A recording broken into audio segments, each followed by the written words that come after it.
شفتها يا سعود صدفة بعد ما مرت سنين، عند قسم المختبر في وسط مشفى الجامعة.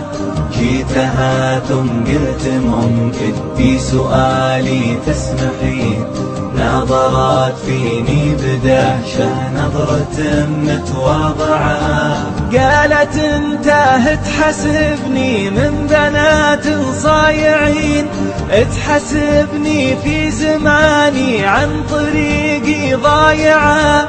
قلت انا ما راح اطول كل ابوها كلمتين، وابعدت عني شوية ثم جتني راجعة. قالت اسأل واضح انك من رجال طيبين، بس هرجك يا السنافي كان وشه دافعه.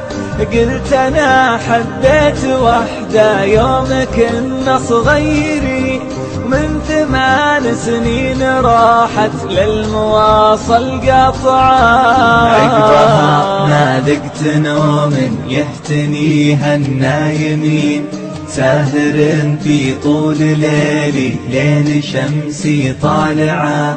أذكر أنه فيها حبة فوق ثغر من يمين، واذكر أنه لا جرينا كن شعره تابعه، واذكر أنه عاشق فالورد ورد الياسمين. صار قلبي بالورود اللي عشقها زارعه، طابع اسمه بقلبي فيه سين وفيه عين، فيه ألف وفيه دال وسط قلبي طابعه. قاطعتني بقولها سبحان رب العالمين، مرتين نكررتها وبعد مرة ورابعة. قلت وش فيك وش بلاك يا بنية ترجفين، ليش عينك يا بنية من كلامي دمعة. قالت الموقف وقلبي والمحبة والحنين، كيف أشوفك بعد ما أنا كنت عنك قانعة.